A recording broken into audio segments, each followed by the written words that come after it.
Hello! എല്ലാവർക്കും സുഖാണല്ലോ അല്ലേ? നമുക്കിന്ന് ചോറിനൊപ്പം കഴിക്കാൻ പറ്റിയ നല്ല അടിപൊളി ഒരു കറി ഉണ്ടാക്കാം കേട്ടോ. വേഗത്തിൽ ഉണ്ടാക്കിയെടുക്കാൻ പറ്റും. അതുപോലെ തന്നെ അടിപൊളി ടേസ്റ്റുമാണ് കേട്ടോ. അപ്പോൾ പുളിപ്പൊക്കെ ഇഷ്ടപ്പെടുന്നവർക്ക് ഈ ഒരു കറി ഭയങ്കരമായിട്ട് ഇഷ്ടപ്പെടും. അപ്പോൾ അതെങ്ങനെ ഉണ്ടാക്കുന്നതെന്ന് നമുക്കൊന്ന് നോക്കിയാലോ? അപ്പോൾ അതിനായിട്ടേ ഞാനിവിടെ ഒരു കുഞ്ഞുരുളി ചൂടാക്കാൻ വെച്ചിട്ടുണ്ട്. അപ്പോൾ അതൊന്ന് ചൂടായി വന്നപ്പോൾ അതിലേക്ക് ഒരു 1.5 ടേബിൾ സ്പൂണോളം വെളിച്ചെണ്ണയാണ് കേട്ടോ ഒഴിച്ചു കൊടുത്തേക്കുന്നത്. ഇതൊന്ന് നന്നായിട്ട് ചൂടായി വരുമ്പോൾ ഇതിലേക്ക് ഒരു 1/2 ടീസ്പൂൺ കടുക് ഇട്ട് കൊടുക്കാം. ഇനി കടുകെല്ലാം ഒന്ന് പൊട്ടിക്കഴിയുമ്പോൾ നമുക്കതിലേക്ക് ഒരു 1/4 ടീസ്പൂൺ ഉലുവ കൂടി ഇട്ട് കൊടുക്കാം. അപ്പോൾ ഉലുവ ഇട്ട് കൊടുക്കുമ്പോൾ കരിഞ്ഞു പോകാൻ സാധ്യത ഉണ്ട്. അതുകൊണ്ട് തന്നെ നമ്മൾ തീ ലോ ഫ്ലെയിമിൽ തന്നെ ഇട്ടേക്കണം കേട്ടോ. അപ്പോൾ 1/4 ടീസ്പൂൺ ഉലുവ ഇട്ട് കൊടുത്തിട്ടുണ്ട്.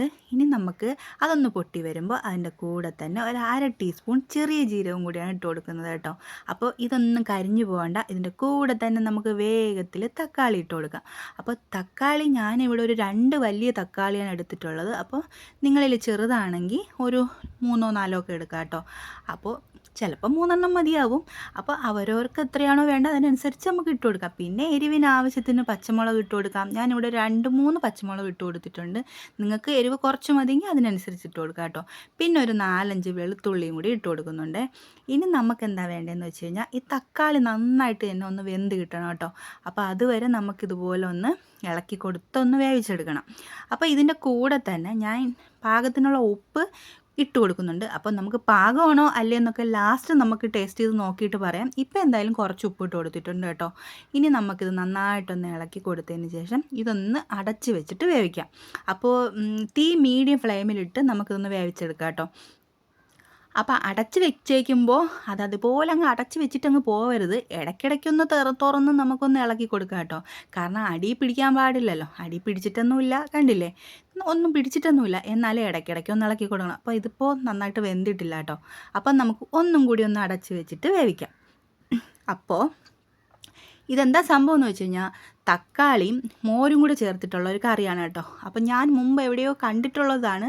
അപ്പം ഞാൻ അതിങ്ങനെ ഓർത്ത് വെച്ചിരുന്നിട്ട് ഒരിക്കൽ ഞാൻ ഇതുപോലെ ഉണ്ടാക്കി നോക്കി. സംഭവം കിടുമായിരുന്നു. നമുക്ക് വേറെ ഒരു കറിയുടെ ആവശ്യമില്ല കേട്ടോ. അടിപൊളി ടേസ്റ്റാണ്. അപ്പോൾ പിന്നെ ഇനി ഉണ്ടാക്കുമ്പോൾ നിങ്ങളെ കൂടെ കാണിക്കാമെന്ന് കരുതിയിട്ട് ഞാനിപ്പോൾ ഉണ്ടാക്കിയപ്പോൾ അത് വീഡിയോ ആയിട്ട് അങ്ങ് എടുത്ത് നിങ്ങളെ കൂടെ കാണിക്കാമെന്ന് വിചാരിച്ചു കേട്ടോ. അപ്പോൾ എൻ്റെ വീഡിയോസൊക്കെ ആദ്യമായിട്ട് കാണുന്നവരാരെങ്കിലും ഉണ്ടെങ്കിൽ ഒന്ന് സബ്സ്ക്രൈബ് ചെയ്യാൻ മറക്കരുത് കേട്ടോ. അപ്പം നമ്മുടെ തക്കാളിയൊക്കെ നന്നായിട്ട് വെന്തിട്ടുണ്ട്. അത് ഞാൻ ആ തവിയുടെ ബേക്ക് വശം വെച്ചിട്ട് നന്നായിട്ടൊന്ന് ഉടച്ചും കൂടെ കൊടുത്തിട്ടുണ്ട് കേട്ടോ. ഈ ഒരു പരുവത്തിലൊക്കെ നന്നായിട്ട് ഉടച്ചെടുത്തതിന് ശേഷം അതിലേക്ക് കുറച്ച് കറിവേപ്പില കൂടി ഇട്ട് കൊടുക്കുന്നുണ്ട്. ഇനി അതും കൂടി നന്നായിട്ടൊന്ന് മിക്സ് ചെയ്ത് കൊടുത്തതിന് ശേഷം നമുക്കിതിലേക്കുള്ള പൊടികൾ ചേർത്ത് കൊടുക്കാം കേട്ടോ. അപ്പോൾ ഇതിലധികം പൊടികളൊന്നും ചേർത്ത് കൊടുക്കുന്നില്ല. നമ്മൾ പച്ചമുളക് ഇട്ടത് കൊണ്ട് തന്നെ മുളക് പൊടിയൊന്നും അധികം ചേർക്കുന്നില്ല കേട്ടോ. അപ്പോൾ എന്തായാലും ഒരു 1/2 ടീസ്പൂണോളം മഞ്ഞൾപ്പൊടി ചേർത്ത് കൊടുക്കുന്നുണ്ട്. പിന്നെ അതിൻ്റെ കൂടെ തന്നെ ഒരു 1/4 ടീസ്പൂൺ പേരിനും വേണ്ടി മാത്രം കുറച്ച് മുളക് പൊടി ചേർത്ത് കൊടുക്കുന്നുണ്ട് കേട്ടോ. പിന്നെ അതിൻ്റെ കൂടെ നമ്മൾ ചേർക്കുന്നത് കായപ്പൊടിയാണ് കേട്ടോ. അപ്പോൾ അതൊരു 1/4 ടീസ്പൂണിൽ കൂടുതൽ, എന്നാൽ 1/2 ടീസ്പൂണും ഇല്ല.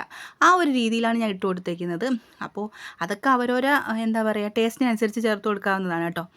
ഇനി അത് നന്നായിട്ട് മിക്സ് ചെയ്ത് കൊടുക്കാം. ഒരുപാട് പൊടികളൊന്നും ഇല്ലെങ്കിലും ആ മഞ്ഞൾപ്പൊടിയുടെയും മുളക് പൊടിയുടെയൊക്കെ ഒരു പച്ച മണമൊന്ന് മാറുന്നവരെ ഇതുപോലെ ഒന്ന് വഴറ്റി കൊടുത്തേക്കാം. അതിന് ശേഷം ഞാൻ കുറച്ച് മോരെടുത്ത് വെച്ചിട്ടുണ്ട്.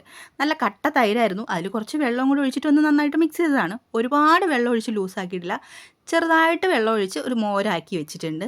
ഇനി ഇത് നമുക്ക് ലോ ഫ്ലെയിമിൽ തീ ആക്കിയതിന് ശേഷമാണ് ഒഴിച്ചു കൊടുക്കേണ്ടത് കേട്ടോ.